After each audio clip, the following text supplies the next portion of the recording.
Hey you guys, this is Psycho, and this is my build that I put together, and really it only costs around 2.5 million, which really isn't expensive, minus the rings, which I'll talk about later.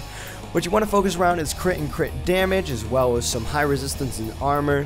You get that via using a shield, as well as getting base armor on most of your gear if possible. However, you do want to be assured that you keep your vitality up. I personally have 25k, which works out for me just fine.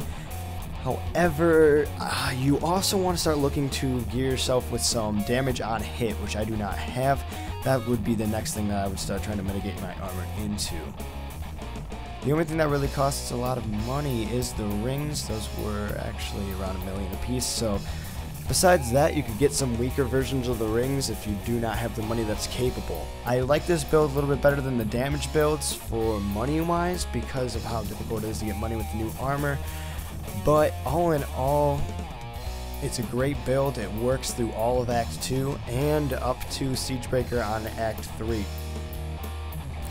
So you can see here I do use the reach auto attack. It works out really well because you go ahead and put the 50% armor for 2 seconds when you attack with it, giving you huge amounts. I think I get 3,000 more armor just by doing that, so that works out really well for me. It bases it off of the mantra as well, so if you were to run evasion mantra and get the armor there, you'd actually get it off of the armor, 50% off of the total armor after it's been buffed by the mantra, so keep that in mind as well.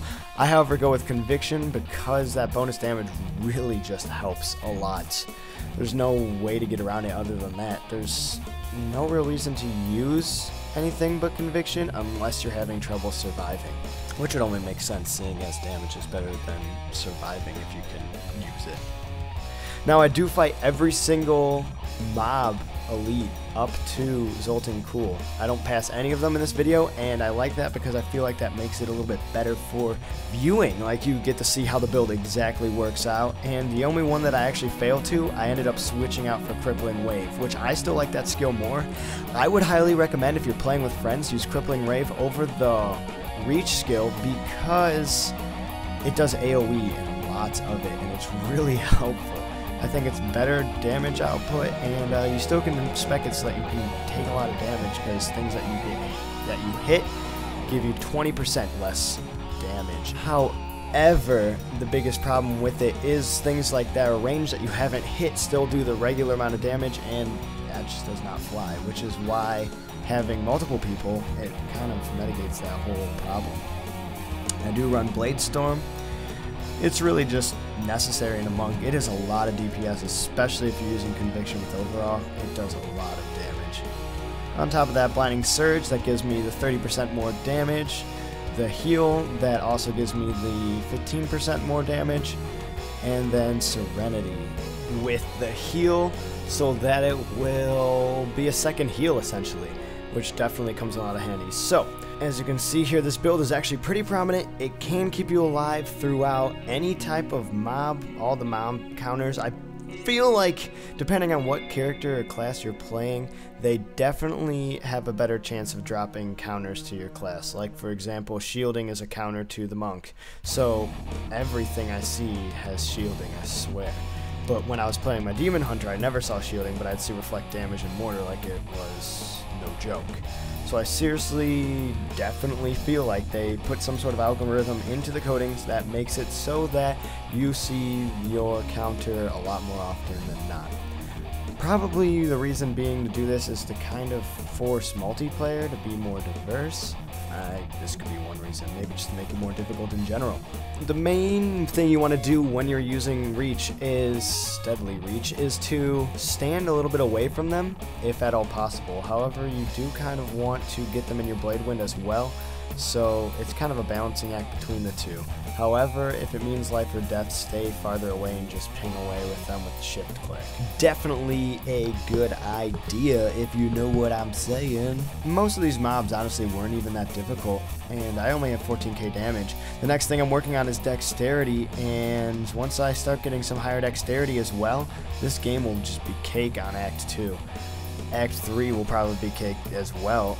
My dexterity is only at 800 something, and that is extremely low, and my damage is still at 14k, so all in all, that's pretty good.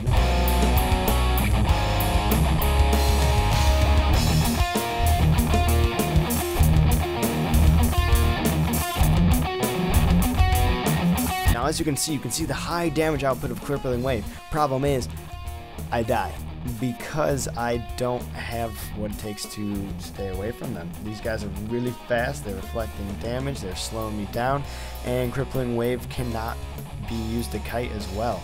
I do manage to keep 2 of them off of me, which is extremely helpful. Take out that minion, go after the main monster, take him down just as easy. Whatever, I'll do what I want, and it all works out. I did go ahead and try using Vortex. I did not like it because, I don't know, Sweeping Wind is better than it. So I went back to that afterwards with Fighting Exalted Cool. But all in all, definitely a good skill. Definitely use it with your friends. It's far better with a group, I promise you.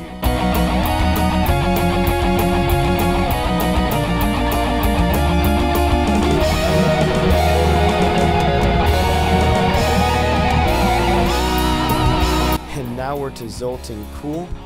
So first you want to take out these Rock Golem Guardian dudes. It's pretty simple to do.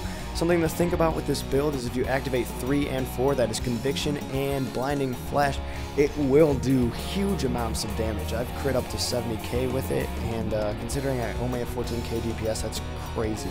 Think of how much damage you would be doing if you were just a 32k damage monk instead of a 14k DPS monk. That is amazing. I will point out a point where you just see all their health melt, and that's when I activated the skill. It's pretty sweet. It's coming up right here. I will activate the Flying Flash overall and just watch their health drain. It's really awesome. But how did I build this monk in order? I went with my all resist into fire resistance. You can pick whatever resistance and then you do 1 with everything. Then you start looking for some crit damage and armor. You want to also look for armor, but never sacrifice like other ways of surviving for just armor. Like if you can get a high amount of vitality, that works too.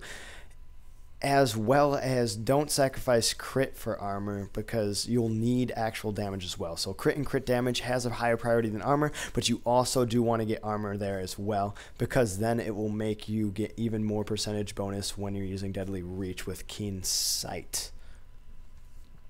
It's really a good build. It's really cheap to do, and it will get you through Act 2 very easy and on your way through to Act 3.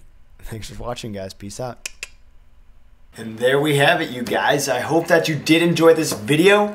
I'm going to be upgrading my monk a little bit more than my demon hunter just because I think that demon hunters are really boring. And since the nerf to Inferno, it's actually a lot easier to play melee classes in Inferno and makes it worth playing my monk again, which makes me really happy. Now, that song that you heard in the background is the name of it's Amaurosis, and my friend and I, we make music. It's called Not My Brother's Keeper is the name of our band. That didn't have the words in it, but if you are interested in that kind of stuff on my channel, I'll go ahead and start putting up some of the music that we make, which will be pretty sweet. It's going to start being in the background of my songs, and by songs I do mean videos. Anyways, you guys, thanks so much for watching. It's been a great time. I've loved it. It's been a lot of fun. Thank you for watching. You're super beautiful and stuff. Peace out.